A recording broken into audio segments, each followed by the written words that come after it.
Thank you madam. దీంట్లో మనము first ఒక ఇంట్రడక్షన్ లో మనము కొన్ని విషయాలు తెలుసుకుందాం.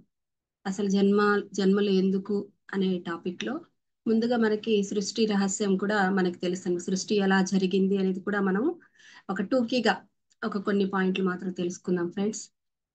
ఆ సృష్టి అనేది ఒక శూన్యంగా ఉండింది. అది దానిలో అలాగే ఉండిపోయి ఎటువంటి సౌండ్ లేదు, ఎటువంటి కదలికలు లేవు. అలా ఉండిపోయినటువంటి ఆ సృష్టి ఆ శూన్యం అనుకోవచ్చు. అది అలాగే ఉండి దానిలో ఒక కోరిక కలగడం కావచ్చు, ఆలోచన కలగడం కావచ్చు. ఆ యొక్క కదలిక ఎప్పుడైతే స్టార్ట్ అయిందో సృష్టి ఏర్పడింది. అన్ని జలచరాలు, భూచరాలు, చెట్లు, ఆ, మానవులు అంతా కూడా ఈ సృష్టి అంతా కూడా ఒక కోరిక మాత్రం చేత ఆ ధ్వని అనేది ఫస్ట్ ఉద్భవించింది అని కూడా మనము తెలుసుకున్నాం. ఇంకా అంతేకాకుండా ఆ ఆ అంటే మానవ జన్మకి ముందుగా మనము చాలా జన్మలు తీసుకుని ఉంటాము అని కూడా మనం తెలుసుకున్నాం. అవేంటవి? ఖనిజ జాతిలో మనం పుట్టినట్టుగా, మళ్ళీ జలచరాలుగా పుట్టినట్లుగా, మళ్ళీ జంతువులుగా, చెట్లుగా, అంటే ఒకదాని తర్వాత ఒకటి అనమాట. అంటే ఫస్ట్ ఆ ఖనిజాల్లో ఏమి ఇటువంటి చలనము లేకుండా ఒకే చోట పడి ఉండటం అనమాట. దాని తర్వాత కాస్త చెట్ల రూపంలో ఒకే చోట ఉంటూ ఉంటాయి, కానీ కాస్త కదలికలు అట్లా ఉండడం అన్నమాట. దాని తర్వాత కొన్ని రకాల జీవులుగా, జంతువులుగా రకరకాల జన్మలు తీసుకొని ఎంతో ఉత్కృష్టమైనటువంటి మానవ జన్మలోకి మనము వచ్చాము. ఇది చాలా, ఎందుకంటే మనకు మాట్లాడే స్వేచ్ఛ ఉంది, బుద్ధి విచక్షణ మనకి ఉంది. కాబట్టి మానవ జన్మ ఎంతో ఉత్కృష్టమైనది అని కూడా మనకి పెద్దవాళ్ళు చెప్తూ ఉంటారు. మనం కూడా మన మైండ్లో చక్కగా వేసుకొని ఉన్నాం.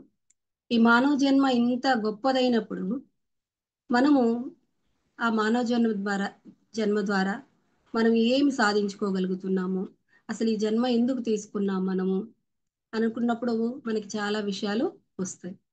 అక్కడ పైన ఉన్నత లోకాల నుంచి ఒక పూర్ణాత్మ అనుకోవచ్చు, ఆ పూర్ణాత్మ నుంచి ఒక అంశాత్మగా, జీవాత్మగా మనము ఇక్కడ భూమి మీద ఒక జీవుడిగా జన్మ తీసుకుంటూ ఉన్నాం. దానికి మళ్ళీ ఎంతో ప్రాసెస్ మనం ఎన్నో క్లాసెస్ లో విన్నాం ఫ్రెండ్స్. చక్కగా ఒక తల్లి కడుపులో ఒక ఆ పిండం రూపొందడానికి ఎంత పెద్ద ప్రాసెస్ ఉంది. ఎన్ని ఎన్ని కోట్ల కణాలు, శుక్ర కణాలు అవి బయలుదేరితే అవి ఒక్క అండం విడుదల అవ్వడానికి ఎంత యుద్ధ ప్రాతిపదికన ఆ ప్రాసెస్ అనేది ఉందనేది కూడా మనం చక్కగా అర్థం చేసుకున్నాం ఫ్రెండ్స్. మరి అలాంటి జన్మలు మనం ఎందుకు తీసుకుంటూ ఉన్నాం? జ్ఞానం తీసుకోవడానికి. దీనికి పత్రి సారు మనకి కొన్ని చక్కటి విషయాల్ని ఇక్కడ మనకి కొన్ని తెలియజేయడం జరిగింది ఫ్రెండ్స్. అది కూడా నేను చెప్తాను. అంటే ఎంత ఈజీగా అర్థం అవ్వడానికి సారు ఎంత ఈజీగా చెప్తున్నారంటే ఇక్కడ అసలు నేనెవరు అని తెలుసుకొని ఈ భూమి మీద మనం మనల్ని మన అంతరంలోకి మనం వెళ్ళి మనం ఎప్పుడైతే నేనెవరో అనేది తెలుసుకుంటామో దానికోసమే మనం ఈ భూమి మీదకి జన్మ తీసుకొని వచ్చాము. నువ్వు ఏదైతే పైన ఒక డిజైన్ అనేది నువ్వు చేసుకొని వచ్చావో దాన్ని అనుభవించి ప్రత్యక్షంగా నువ్వు ఇక్కడ అనుభవాలు, మంచి మంచి అనుభవాలు తీసుకోవడానికే నువ్వు జన్మ తీసుకున్నావు. ప్రతి జీవికి ఒక జన్మ లక్ష్యం ఉంటుంది. అంటే ప్రతి మానవుడికి కూడా ఒక జన్మ లక్ష్యం ఉంది. మనకు దహనానికి రానంత వరకు కూడా మనకి జన్మ లక్ష్యం అంటూ ఉంది అనేది ఏం లేదు. ఏదో ఉద్యోగానికి సంబంధించి, ఒక చదువుకు సంబంధించి మనం ఒక గోల్ పెట్టుకుంటాము. దాన్ని దాని వైపు చక్కగా చదివిస్తారు. ఆ ఉద్యోగం తెచ్చుకుంటాము, చక్కగా పెళ్ళిళ్ళు చేసుకుంటాము, పిల్లలు పుడతారు. ఇదే ప్రాసెస్ అన్నమాట. ఏదో గొప్పగా ఆస్తులు సంపాదించుకుంటారు. ఇదే ప్రాసెస్ ఉంది. కానీ అసలైన ప్రాసెస్ ఏదైతే ఉందో అని అది మనకి సారు తెలియజేస్తున్నారన్నమాట. అంటే సార్ ఏం చెప్తున్నారంటే ఇక్కడ నేనెవరో తెలుసుకోవడమే నీ యొక్క జీవిత ప్రణాళిక. ఇక్కడ ఇంకా వేరే ప్రణాళికలు ఏవి లేవయ్యా. నువ్వు కొండల్ని, ఆ కొండను తీసి ఇటు పెట్టక్కర్లేదు, ఈ కొండను తీసి నువ్వు అటు పెట్టక్కర్లేదు. నిన్ను నువ్వు తెలుసుకో. రమణ రమణ మహర్షి చెప్పింది కూడా అదే కదా మా ఫ్రెండ్స్. ముందు నీవెవరో తెలుసుకోవయ్యా. అక్కడికి వెళ్ళి ఆయన ఏం క్వశ్చన్ అడిగినా కూడా ఆయన ఏం చెప్తారంటే నీవెవరు అని ఒక క్వశ్చన్ ఇస్తారనమాట. దాన్ని నువ్వే తెలుసుకోవాలి, ఒకరు చెప్పేది కాదు. నీ అంతరంలోకి వెళ్ళి నువ్వే తెలుసుకోవాలి అనే పాయింట్. ఇంకా సారు అంటే ఇంకా వేరే ప్రణాళికలు ఏమీ ఉండవు, తన గురించి తాను తెలుసుకుంటే ఇక్కడ కథ ముగిసినట్లే. ఇక్కడ ఎన్నో మనం చదివాము, ఉద్యోగాలు తెచ్చుకున్నాము, పెళ్లిళ్ళు చేసుకున్నాము, అందరితో చక్కగా ఉన్నాము, అన్నీ అన్నీ ఉన్నాయి, అవి బాగానే ఉన్నాయి. కానీ మనమెవరో, మనం ఎందుకు వచ్చామో, మనల్ని గురించి మనం తెలుసుకోకపోతే, తనను తాను తెలుసుకోకపోతే కథ ముగిసినట్లే. తను తను తెలుసుకుంటే ఈ కథ అక్కడికి అయిపోయినట్లు, నీ ప్రణాళిక అక్కడికి అయిపోయినట్లే. కథ కంచికి మనం ఇంటికి అని ఇక్కడ సారు ఒక వర్డ్లో చెప్తున్నారనమాట. అంటే శరీరాన్ని, శరీరంతో మనసుతో నువ్వు ఎప్పుడైతే మరణాన్ని తీసుకుంటావో అక్కడ నీ యొక్క జన్మ ప్రణాళిక, ఆత్మ ప్రణాళికను నువ్వు మిస్ చేసినట్లే. అది నువ్వు తెలుసుకోవాలి అంటే నీలోకి నువ్వు ప్రయాణం చేయాల్సిందే అని కూడా ఇక్కడ చెప్తున్నారు. అంతేకాకుండా జీవితం అనేది అసంపూర్ణంగా ఉంటుంది, నిన్ను నువ్వు తెలుసుకోనట్లయితే జీవితము అసంపూర్ణమవుతుంది అని కూడా చెప్తున్నారు. అంటే నేను శరీరం కాదు, ఆత్మ పదార్థాన్ని అని మనం ధ్యానానికి వచ్చిన తర్వాత చెప్తున్నాం. అంతకుముందు ఆత్మ అంటే అది వేరే అర్థాలతో కూడి తీసుకుంటూ ఉండేవాళ్ళం. కానీ ధ్యానానికి వచ్చిన తర్వాత నేను శరీరాన్ని మాత్రమే కాదు, నేను ఎంతో అనంతమైన శక్తి కలిగినటువంటి ఆత్మ పదార్థాన్ని అని కూడా మనం తెలుసుకున్నాం.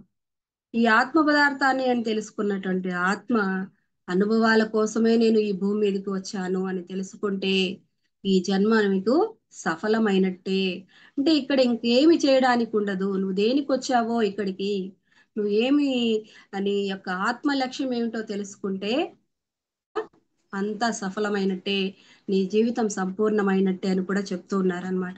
అంటే అది ఎట్లా సఫలం చేసుకోవాలి, పోనీ అదేమన్నా పెద్ద కష్టమా అంటే దాన్ని చాలా ఈజీగా సారు పత్రి గారు ఏం చెప్తున్నారంటే, జన్మను సఫలం చేసుకోవడానికి నువ్వేమి కొండలేమి ఎక్కాల్సిన అవసరం లేదు. ఎక్కడికెక్కడికో సంసారాన్ని వదిలిపెట్టేసేసి నువ్వు సన్యాసుల్లోకి వెళ్ళిపోయేసేసి అక్కడ నువ్వు ఉండక్కర్లేదు. అక్కడికి వెళ్ళినా మళ్ళీ వేరు వేరు, అక్కడ రకరకాలు ఉంటాయి. కాదు, సంసారంలో ఉంటూనే నిర్వాణం పొందాలి. ఎలా వీలవుతుంది? ధ్యాన సాధన ద్వారా వీలవుతుంది. అంటే రాత్రిళ్ళు నిద్రావస్థలో మనం చక్కగా కళ్ళు మూసుకుంటాము, నిద్రపోతాం, ఎంతో శక్తిని తీసుకుంటున్నాం. అది మనకి ప్రకృతి ఇచ్చినటువంటి వరదానం. అలా కాకుండా జాగృతావస్థలో కళ్ళు మూసుకొని చక్కగా మన అంతరంగంలోనికి మనం ప్రయాణం చేసి మనం ఎవరో తెలుసుకోవాలి, మన యొక్క ఆత్మ ప్రణాళిక తెలుసుకోవాలి, అప్పుడే జీవితము ధన్యమవుతుంది, సంపూర్ణమవుతుంది అని సారు మనకి ఇక్కడ చక్కగా వివరిస్తూ ఉన్నాడనమాట. అది చేస్తేనే, మనం ఎప్పుడైతే జాగృత అవస్థలో కళ్ళు మూసుకొని మనసును మనం శూన్యం చేసుకొని మన ఆత్మలో ఆ యొక్క ఆత్మ బీజం అనేది నాటబడి ఉంటుందో ఆ ఆత్మ బీజము వటవృక్షమై అనేక పువ్వులు కాయలతో విరాజిల్లుతుంది. అంటే మనం చక్కగా ధ్యానం చేస్తూ ఆ ఆత్మతోటి, ఆ ఆత్మ చైతన్యంతో కూడి ఉంటున్నాం ఫ్రెండ్స్. అలా చేయడం వల్ల మనం ఆ యొక్క ఆత్మ లక్ష్యాన్ని మనం తొందరగా చేరుకోగలుగుతాము. ఆ పూర్ణాత్మతో మన యొక్క ఆత్మ కలయికను ముందుకు, అంటే ఆ వికాసం చెందడానికి, ఆ ఉన్నత చైతన్యం వైపు అభివృద్ధి చెందడానికి చక్కగా మనకి దారి ఏర్పడుతుంది. నువ్వు అక్కడి నుంచే వచ్చావన్నటువంటి ఎరుకను నువ్వు ఎప్పుడూ కోల్పోకూడదు. ఇక్కడిని పైనుంచి ఇలా రావటం, ఇక్కడ ఈ అనుభవాలన్నీ తీసుకోవటం, మళ్ళీ అక్కడికి వెళ్ళటం, అదొక పెద్ద పూర్ణాత్మగా మళ్ళీ తయారవటం, ఇదే ప్రాసెస్ మళ్ళీ మళ్ళీ జరుగుతుంది. ఇదంతా కూడా ఒక కోరిక మీద, ఒక ఆలోచన యొక్క ఆ స్రవంతి మీద జరుగుతూ ఉంటుంది అని ఇక్కడ మనకి పత్రి సారు వివరిస్తూ ఉన్నారనమాట. దాన్ని ఒక పద్యం రూపంలో కూడా చక్కగా సారు మనకి వివరిస్తూ ఉన్నారు. చదువులు చదవనేలా, సన్యాసి కానేలా, షణ్మతమ్ముల చిక్కి చావనేలా, చావు పుట్టు లేని చదువు చదివేల చదవరో విశ్వదాభిరామ వినురవేమ. అంటే ఈ పద్యం ద్వారా సార్ మనకి ఏం చెప్తున్నారంటే, అంటే ఎన్నో చదువులు గొప్ప గొప్ప చదువులు చదువుతున్నాము, కలెక్టర్లు అవుతున్నారు, డాక్టర్లు అవుతున్నారు, లాయర్లు అవుతున్నారు, ఎన్నెన్నో చేస్తున్నారు. మళ్ళీ అన్నీ వాటిల్లో మళ్ళీ రకరకాల బాధలు, మళ్ళీ వాటిలో రకరకాల పోటీ తత్వాలు ఇవన్నీ వచ్చి మళ్ళీ సన్యాసుల్లో చేరిపోయి అక్కడికి వెళ్ళిన తర్వాత కూడా రకరకాల మతాలు ఉంటాయి అక్కడ కూడా. ఆ సన్యాస ఆశ్రమాల్లో కూడా మళ్ళీ రకరకాలు ఉంటాయి. అక్కడికి వెళ్ళి మళ్ళీ అక్కడ కూడా అవన్నీ కూడా మళ్ళీ అవి పిచ్చి పట్టి ఇవన్నీ కాకుండా చావు పుట్టులు లేని ఆ చదువేల చదవరు, అది కదా చదవాల్సిన చదువు, అసలైన చదువు. అది చదవకుండా ఈ వీటిలోనే ఉన్నారు. అసలైన చదువు, ఈ చావు పుట్టు లేని చదువు ఏంటి? ధ్యాన విద్య. ఎలా వస్తుంది అది? చక్కగా కళ్ళు మూసుకొని జాగృతావస్థలో కళ్ళు మూసుకొని చక్కగా కూర్చుంటే, ఆ ధ్యాన సాధన చేస్తే మనకి ఆ విద్య అబ్బుతుంది. అందుకే కదా మనం చక్కగా అన్ని గ్రూపులు రన్ చేసుకుంటున్నాం. చక్కగా అందరూ ఆ టైంకి ధ్యానం చేస్తున్నాం. ఎంతో జ్ఞానం తీసుకుంటున్నాం. మన జీవితంలో వచ్చేటటువంటి ప్రతి బాధకు నా వాస్తవానికి నేనే సృష్టికర్తని. నేను ఎప్పుడో ఇలా ఆలోచించాను కాబట్టి నాకు ఇలాంటి సమస్య వచ్చింది. నేను ఇలాంటి కష్టం ఎవరికో ఇచ్చాను కాబట్టి ఈరోజు ఇంతలా నేను బాధపడుతున్నాను. ఇలాంటి కష్టం ఇంకా నేను ఎవ్వరికీ ఇవ్వను. ధర్మంలో ఉంటాను, పరివర్తనతో జీవిస్తాను, ప్రాయశ్చిత్తం చేసుకుంటాను. ఎంతో చక్కగా తెలియజేసుకోగలుగుతున్నాం. వాటి నుంచి మనకు తెలిసినా తెలియకపోయినా మనం ఎంతో ఎంతో పర్సెంట్ వాటి నుంచి మనం బయటపడుతున్నాం ఫ్రెండ్స్. మన ఇంకేమైనా కష్టాలు ఉన్నప్పుడు మనకి ఏం మన మనలో ఎంత ఎదుగుదల ఉంది, మనం ఇన్ని సంవత్సరాల నుంచి ధ్యానం చేస్తున్నాం, ఏం లేదని మనం అనుకుంటున్నామేమో.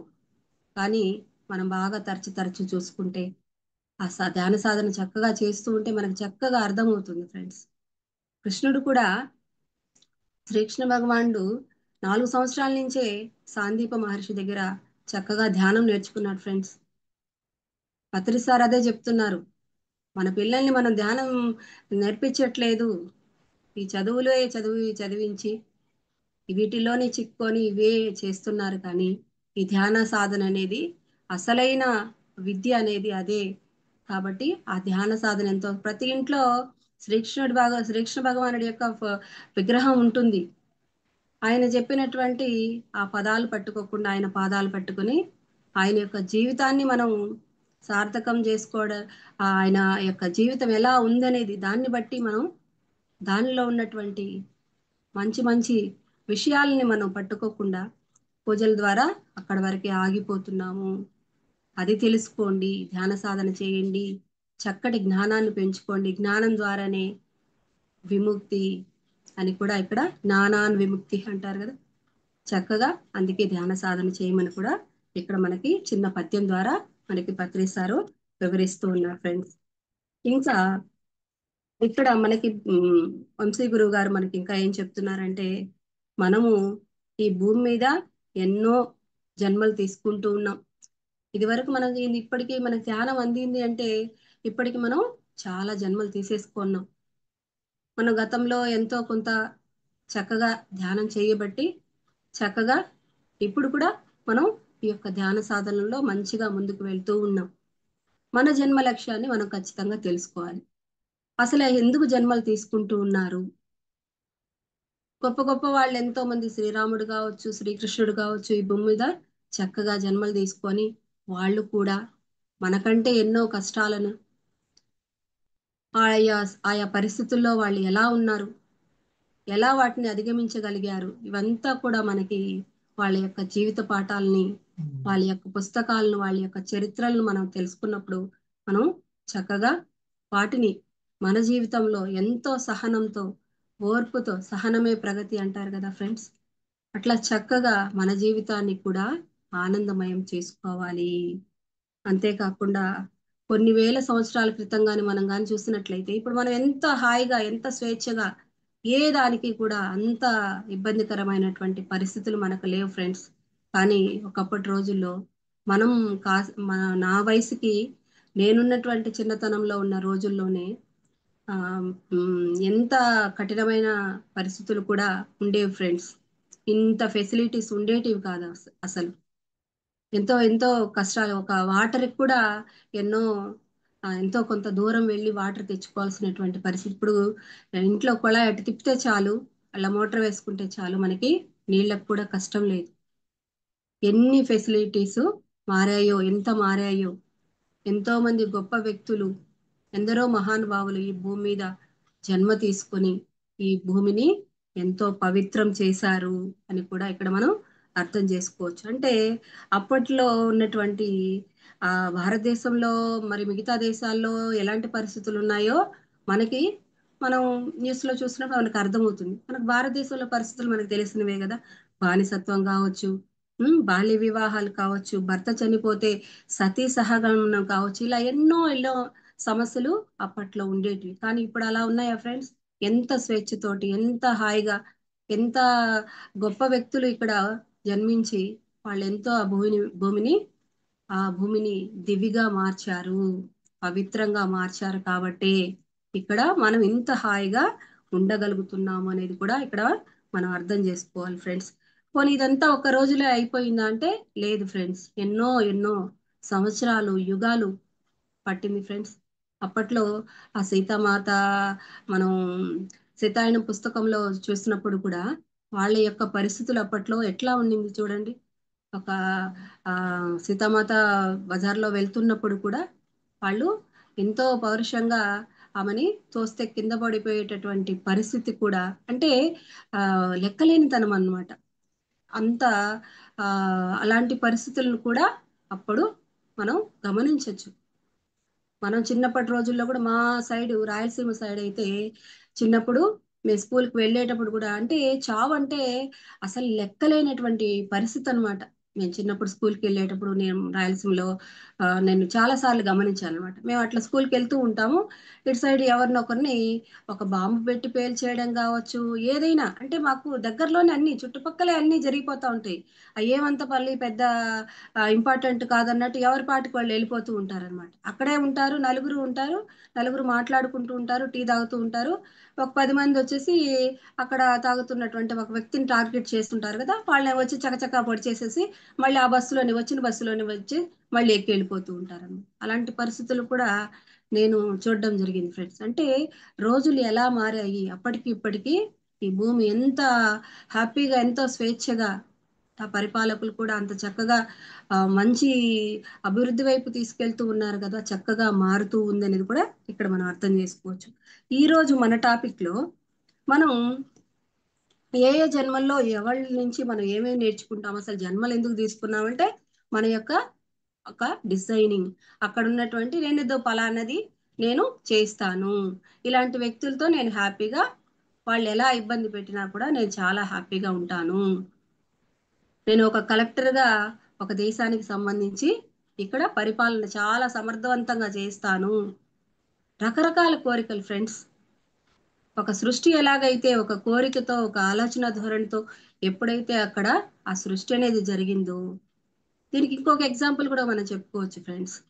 ఏంటంటే ఇప్పుడు ఎక్కడో ఉన్నటువంటి అమెరికా వాళ్ళు, అప్పట్లో ఒక చిన్న ద్వీపం లాగా ఉన్నటువంటి వాళ్ళు, ఆ ద్వీపం నుంచి చిన్నగా మెల్లగా ఆ వాటర్లోంచి అలా పడవలు వేసుకొని వచ్చేసేసి మన దేశం మీదకి వచ్చి మన దేశాన్ని ఆక్రమించి మనల్నే బానిసత్వంగా పరిపాలించేటటువంటి అధికారాన్ని వాళ్ళు చేజిక్కించుకున్నారు.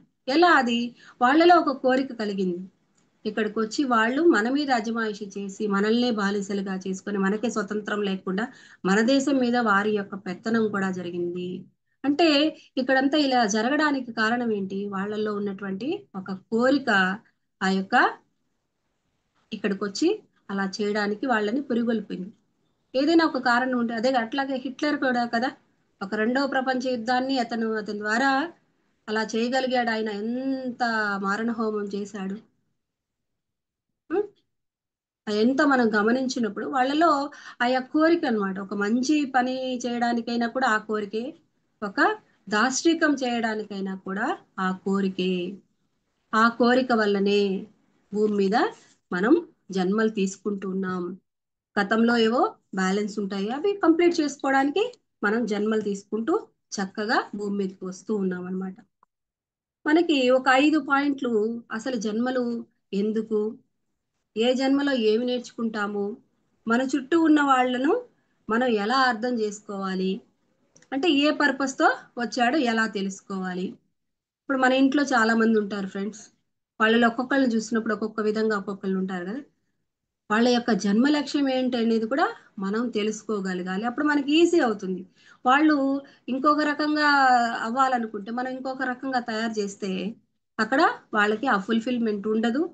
వాళ్ళ యొక్క ప్రణాళికను మనం పక్కకు లాగేసిన వాళ్ళం అవుతుంది. అది కూడా మనం గమనించుకోవాలి. అంతేకాకుండా ఇంకా లైఫ్ పర్పస్ నెరవేరకుండా అడ్డుపడేవి మనకి ఏమున్నాయి అనే ఈ 5 పాయింట్లు కూడా మనకి ఈరోజు యొక్క మన సబ్జెక్ట్లో మనకు వస్తాయి ఫ్రెండ్స్.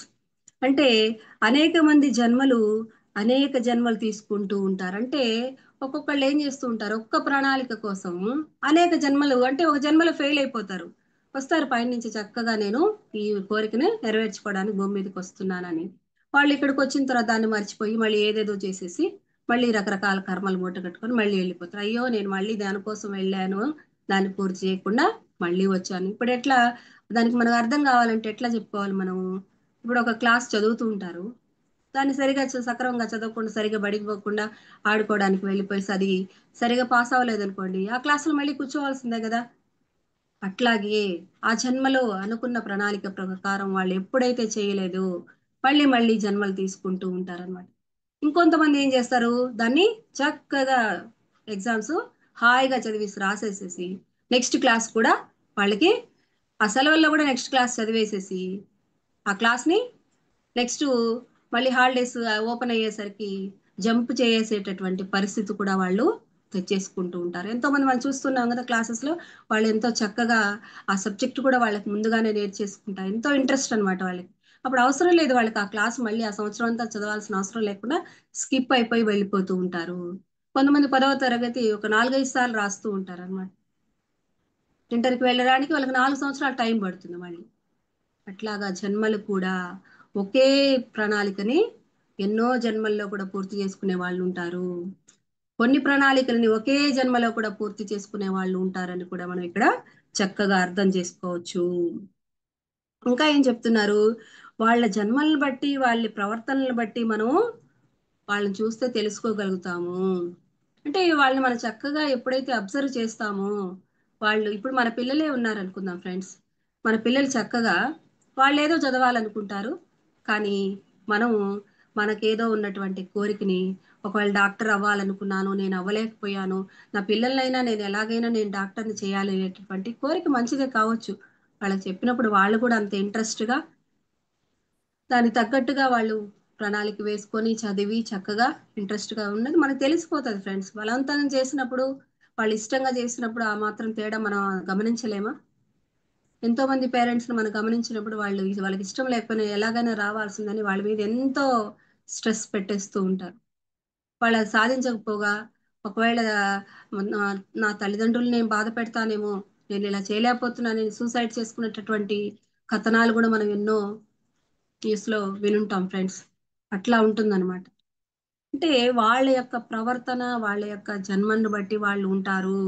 వాళ్ళని మనం అర్థం చేసుకోవాలని కూడా ఇక్కడ మనకి చెప్తున్నారు.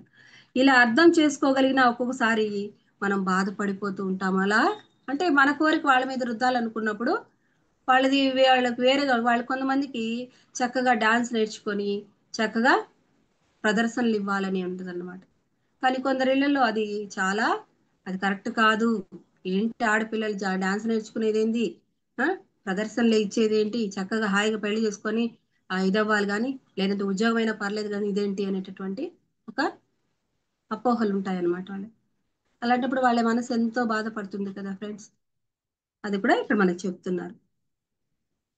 ఉన్న సమస్యలన్నీ మనము ఇతరుల నుంచే తీసుకుంటున్నాము. అంటే ఇక్కడ మనం ఏవైనా కూడా మనలో సమస్య కంటే కూడా చుట్టుపక్కల ఉన్న వాళ్ళందరి నుంచి కూడా మనం అన్ని అవన్నీ మన చిన్నప్పటి నుంచి మన మైండ్లో ఎక్కేస్తున్నాయి అనమాట బాగా. చుట్టుపక్కల ఏవైతే వాళ్ళకి ఏదైనా ఇబ్బందులు ఉన్నాయనుకోండి, అవి మనకు కూడా వస్తాయేమో కాబట్టి డబ్బులు ఎత్తి పెట్టుకోవాలి. రకరకాల నమ్మక వ్యవస్థల్ని పరిమితుల్ని మనమే మన చుట్టూ ఉన్న సొసైటీ నుంచి మన కుటుంబం నుంచి మనం ఎన్నో నేర్చుకుంటూ అలా మనలోకి తెచ్చేసుకున్నాం ఫ్రెండ్స్. కానీ ఫైనల్ గా ఈ ఆత్మ అనేది ఈ పూర్ణాత్మ అయ్యేంత వరకు ఎన్నో అనుభవాల కోసం ఈ జన్మలు తీసుకుంటుంది అనేది మాత్రం మనం ఎప్పుడు చక్కగా గుర్తుపెట్టుకొని ఉండాలి. మన జన్మ లక్ష్యం కూడా మనం తెలుసుకోవచ్చు.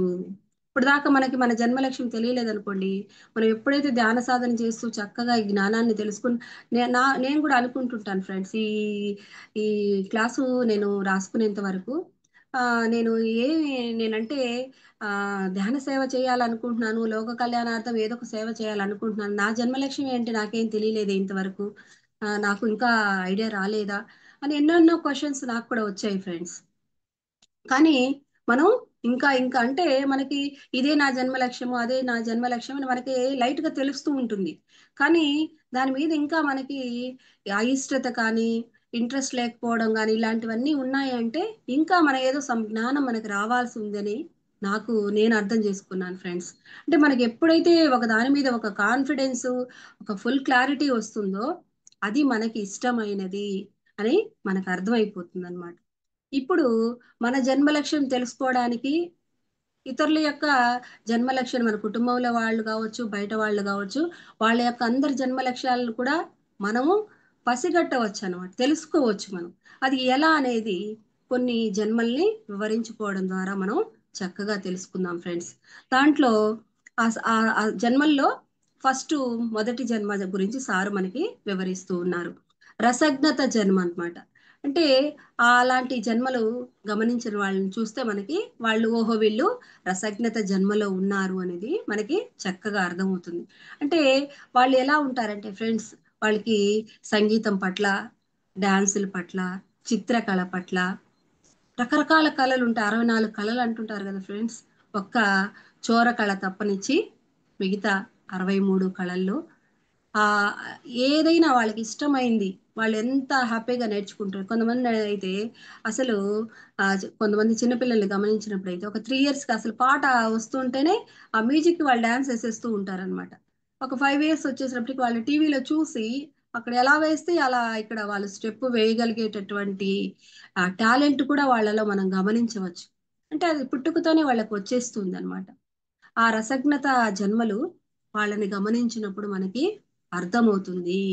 కానీ ఆ రసమయ జీవితం వాళ్ళకి అలాగే ఉండాలి అంటే వాళ్ళు మళ్ళీ చక్కగా నేను డాన్స్ నేర్చుకున్నాను, నేనేసిందే బాగుంది, వేరే వాళ్ళు వేసింది అంత చక్కగా బాగలేదు, నాకే అన్ని ఆ, అంటే ఆ, అక్కడ స్టేజ్ మీద అన్ని నాకే బహుమతులన్నీ నాకే రావాలి, నాకే గొప్ప పేరు రావాలని వాళ్ళు మళ్ళీ దానిలోకి వెళ్ళిపోయారు అనుకోండి, మళ్ళీ ఆ జన్మ లక్ష్యం నుంచి వాళ్ళు పక్కకి వెళ్ళిపోయినట్టే అవుతుందన్నమాట. అది కూడా గమనించుకోవాలి అని ఇక్కడ చెప్తూ ఉన్నారు. అంటే ఒక సినిమాలో ఆ బొమ్మరిల్లు సినిమాలో వాళ్ళ సిద్ధార్థ వాళ్ళ నాన్న ప్రకాష్ రాజ్ ఏం చేస్తాడు, ఆయన కంపెనీలో కంపెనీకి పంపించి కూడా మళ్ళీ అక్కడికి వెళ్ళి కూడా ఏం పని లేకుండా, అంటే ఆయన అన్ని ఆల్రెడీ సంపాదించి పెట్టేసేసాడు, నువ్వే లేదు హాయిగా వెళ్ళి కూర్చో, నువ్వేం పని చేయక్కర్లేదు అన్నట్టు చెప్తే, కానీ వీడు మాత్రం వాళ్ళ నాన్నకి తెలియకుండా ఆయన లోన్లు పెట్టుకోవడం, ఆయన ఎలాగైనా కంపెనీని సాధించి మనీ పెట్టుకొని ఆయన ఒక కంపెనీకి గొప్పగా అవ్వాలనుకొని ఆ సిద్ధార్థ ట్రై చేయడం కూడా, నానా నా చేతులు నీ చేతుల్లోనే ఉన్నాయి ఇంకా అని చెప్పి అనే డైలాగ్ కూడా మనం కామెడీగా చూస్తున్నాం ఫ్రెండ్స్. అంటే వాళ్ళు వాళ్ళు ఒకటి అనుకుంటే వాళ్ళ తల్లిదండ్రులు ఇంకొకటి చేస్తూ ఉన్నారనమాట. అలా ఉన్నప్పుడు అది అక్కడ ఆ రసమయ జన్మ అవ్వదు వాళ్ళకి, రసజ్ఞత జన్మ అవ్వదు, దానికి తల్లిదండ్రులే అడ్డుపడినట్టుగా కూడా ఇక్కడ మనం అర్థం చేసుకోవచ్చు. వాళ్ళ ప్రణాళిక కోసం వాళ్ళు చాలా ఇష్టంగా ఉంటారు, వారిని ఇంకోలాగా చేయాలనుకుంటే వాళ్ళు అందులో అంతగా ముందుకు వెళ్ళలేరు అనే పాయింట్ని కూడా ఇక్కడ మనం చక్కగా గుర్తుపెట్టుకోవాలి ఫ్రెండ్స్.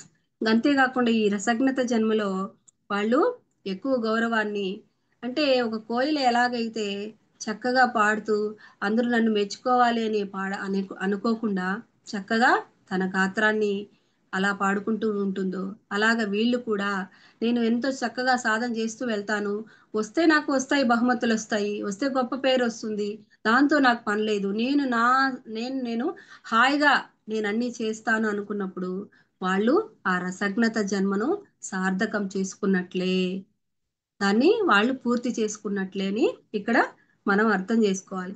దానికి ఎగ్జాంపుల్గా అన్నమయ్య కూడా, అంటే ఆయన ఆ శ్రీవారి పాటల కోసమే ఆ పాటలు మాత్రమే నేను పాడతాను, నేను ఇంకా వేరే ఆ, ఒక గొప్ప రాజు వచ్చి నువ్వు నా గురించి పాటలు పాడు, నీకు చాలా డబ్బులు ఇస్తానంటే కూడా ఆయన ఒప్పుకోడు అనమాట.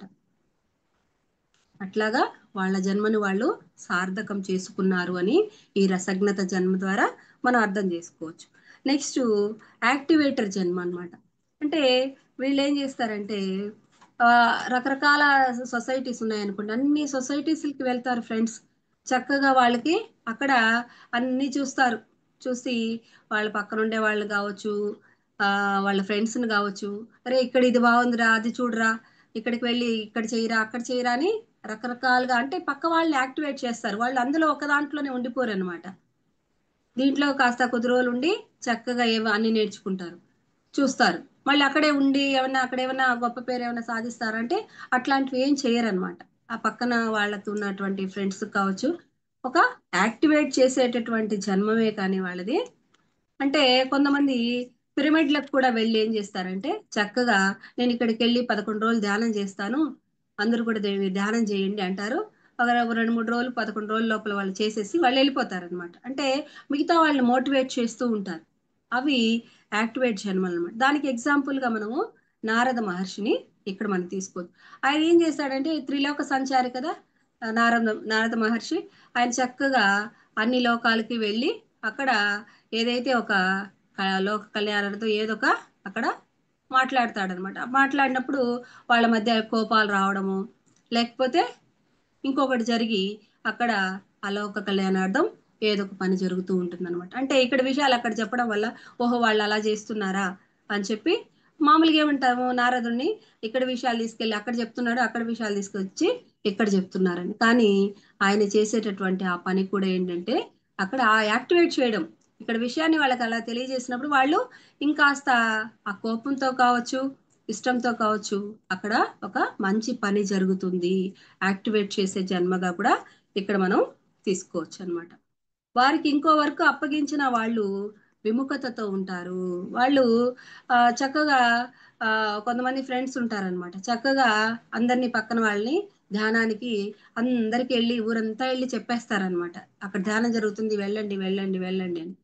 పోనీ నువ్వు ఇంత బాగా వర్క్ చేస్తున్నావు కదా, నువ్వు వచ్చి చక్కగా క్లాసులు చెప్పకూడదా? అయ్య బాబోయ్, నేను క్లాసెస్ ఏం చెప్పలేను, నాకు ఇదొకటి చాలు, నేను అందరినీ ఆర్గనైజ్ చేస్తాను చాలు, అంతవరకు నాకు ఇవన్నీ నాకు కుదరవని మొహమాటం లేకుండా చెప్పేస్తారనమాట. నెక్స్ట్ రూపకర్త జన్మగా మూడవది మనం చెప్పుకోవచ్చు. అంటే వీళ్ళు తెర వెనక ఉండి నడిపిస్తూ ఉంటారనమాట. ఇప్పుడు ఒక బాహుబలి సినిమాకి ఎట్లాగైతే రాజమౌళి వెనకుండి ఆ సినిమాకి ఎంత వర్క్ చేస్తారు కదా ఫ్రెండ్స్, అట్లాగా ఈ రూపకర్త జన్మల్లో కూడా రామకృష్ణ పరమహంస భార్య కావచ్చు, వాళ్ళ ఆమె శారదాదేవి, ఆమె ఎంతో వెనక ఆయనకి ఎంతో హెల్ప్ చేస్తుంది అనమాట. అదంతా కానీ అవంతా బయటికి మన రామకృష్ణ పరమహంస మాత్రమే తెలుసు. అంటే మనకి తెలుసు శారదామాత కూడా మనకి తెలుసు అనమాట. కొంతమందికి అసలు నాకు ధ్యానానికి రానంత వరకు శారదామాత యొక్క పేరు కూడా తెలియదు అనమాట. రామకృష్ణ పరమహంస అంటే మనం ఎన్నోసార్లు మనకి చదువులో వచ్చింది, ఎన్నోసార్లు విన్నాను కాబట్టి తెలుసు అనమాట. అప్పటిదాకా నాకు తెలియదు, నేను ఎప్పుడు ఆ పుస్తకం నేను చదవలేదు కాబట్టి నాకు తెలిసేది కాదనమాట. అట్లాగా ఒక సినిమా తయారవడానికి కూడా మనకి ఎంతో మంది కనిపించిన వ్యక్తులు కూడా టీం వర్క్ చేస్తారు కదా. అంటే ఎగ్జాంపుల్ మనకి ఇక్కడ చెప్తున్నారు అనమాట. అంటే ఇక్కడ ఇంకో ఎగ్జాంపుల్ కూడా నేను చెప్పదలుచుకున్నాను. రీసెంట్గా రాజ్యలక్ష్మి మేడం యొక్క వాళ్ళ హస్బెండ్ కూడా ఈ మధ్య విజయవాడలో చనిపోయారనమాట. ఆయన ఒక పిరమిడ్ మాస్టర్. ఆయన మామూలుగా ఎప్పుడు ఎక్కడ ఆయన క్లాసెస్ చెప్పలేదు, ఆయన ఫోటో కూడా నేనేం చూడలేదు ఫ్రెండ్స్.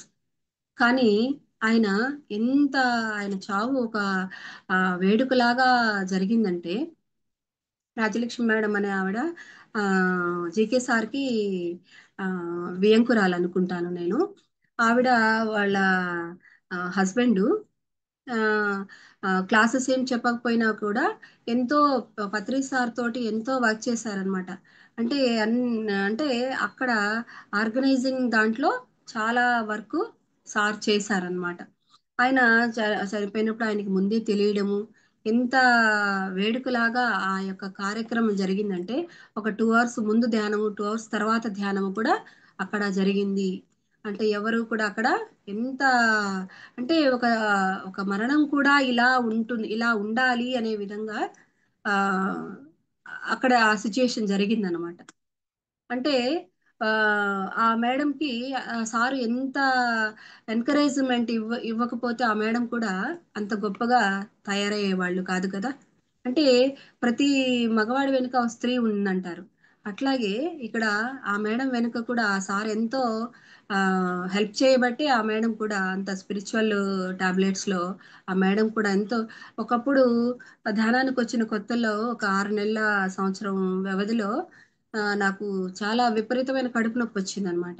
అప్పుడు నేను కూడా మేడంకి ఫోన్ చేసి ఇట్లా ఉంది మేడం అంటే స్పిరిచువల్ టాబ్లెట్కి సంబంధించి మేడము నీలో ఇంకా ఏమన్నా లోపల నువ్వు చెప్పలేని భావాలు నీ కడుపులో ఏమన్నా దాచుకొని ఏమన్నా ఉన్నావేమో నువ్వు వాటిని ఒక్కసారి చెక్ చేసుకో అమ్మా అని చెప్పి నాకు వాటి పరంగా ఆ నాలెడ్జ్ నాకు అందించినప్పుడు నేను దాన్ని రిలీజ్ చేసుకున్న తర్వాత అది అంటే యుట్రస్ తీసిన తర్వాత కూడా నాకు ఆ కడుపు నొప్పి రావడం అనేది చాలా ఇబ్బంది కలిగించింది ఫ్రెండ్స్. నేను ఎప్పుడైతే ఆ నాలెడ్జ్ అందుకున్నానో దాన్ని నేను అధిగమించడం జరిగిందనమాట.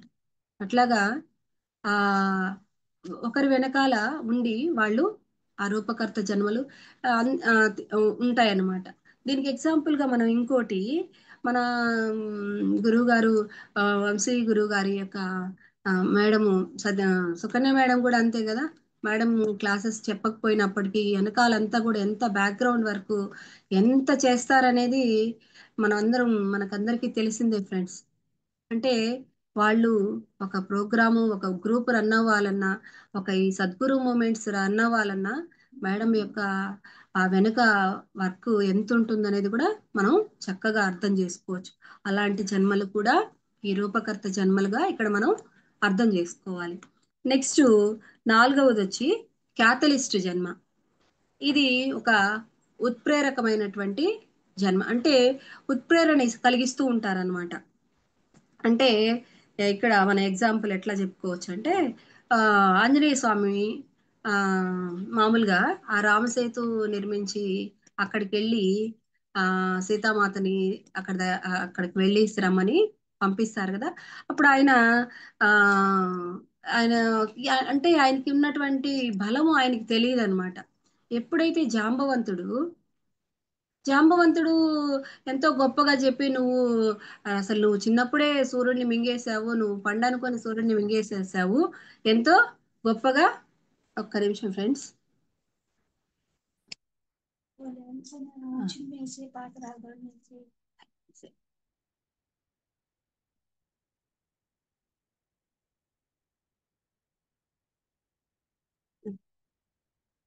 Okay friends.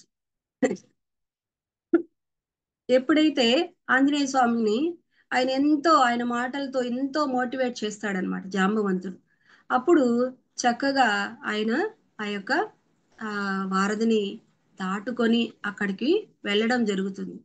అంటే ఆయన ఆయన తనలో ఉన్నటువంటి శక్తిని తనకే తెలియకుండా ఉన్నప్పటికీ కూడా ఆ జాంబవంతుడు ఎప్పుడైతే తను గొప్పగా అలా చెప్పేసరికి అవును నిజమే, ఆ రామభక్తుడిని నేను ఏదైనా చేయగలను, నాకు అంత శక్తి ఉంది అని ఆయన ఎంతో విశ్వాసంతో అలా చేయగలిగాడు. అదేదో ఆ జాంబవంతుడే నాకంత శక్తి ఉందని ఆయన ఎందుకు అనుకోలేకపోయాడంటే వాళ్ళు అక్కడ ఓన్లీ ఉత్ప్రేరకంగా మాత్రమే ఉన్నటువంటి జన్మలు అవి అని కూడా మనం ఇక్కడ అర్థం చేసుకోవాలి ఫ్రెండ్స్. కొంతమంది ఫంక్షన్లు జరుగుతూ ఉంటాయి. ఇప్పుడు పిరమిడ్ మనకి ఎన్నో ఫంక్షన్లు జరుగుతూ ఉంటాయి ఫ్రెండ్స్. క్లాసెస్ కావచ్చు, ఇప్పుడు సద్గురు మూమెంట్స్ తరపున మనకి ఎన్నో కార్యక్రమాలు జరుగుతూ ఉంటాయి కదా. అలా జరుగుతున్నప్పుడు కొంతమంది ఏం చేస్తారు, మనీ ఇస్తారు. ఆ కొంతమంది అక్కడ పనులు శారీరకంగా ఉండే శ్రమ కావచ్చు, అన్ని అన్ని రకరకాలు చేస్తూ ఉంటారు.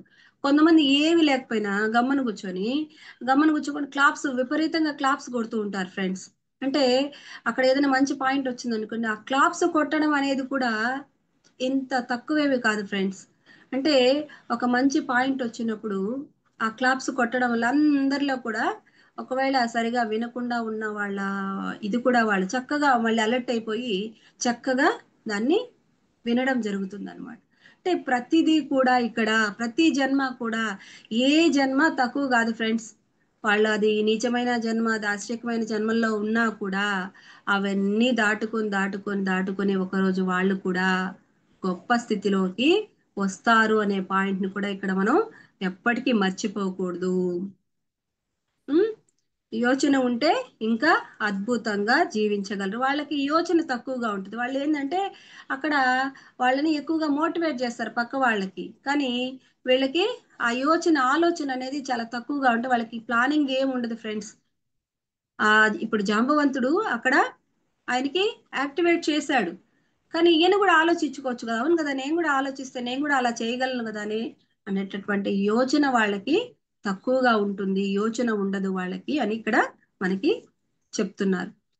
అయినప్పటికీ ఏ జన్మ కూడా తక్కువ కాదు. వాళ్ళకి యోచన ఉన్నా లేకపోయినా, ప్లానింగ్ ఉన్నా లేకపోయినా వాళ్ళు ఏమీ తక్కువ కాదు. ఎవరిని మనం కించపరచద్దు అని ఇక్కడ మనం అర్థం చేసుకోవాలన్నమాట.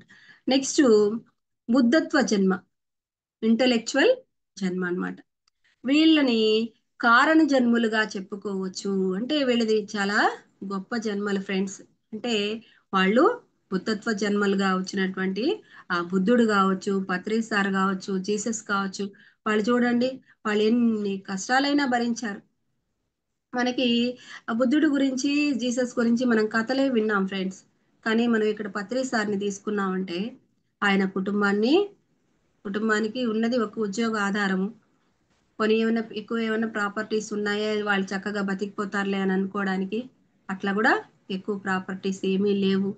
అయినప్పటికీ కూడా తన ఉద్యోగాన్ని వదిలిపెట్టి ఈ యొక్క సొసైటీ కోసం, ధ్యాన ప్రచారం కోసము సారు ఎంత చేశారనేది ప్రతి ఒక్కళ్ళకి తెలిసిందే కదా ఫ్రెండ్స్.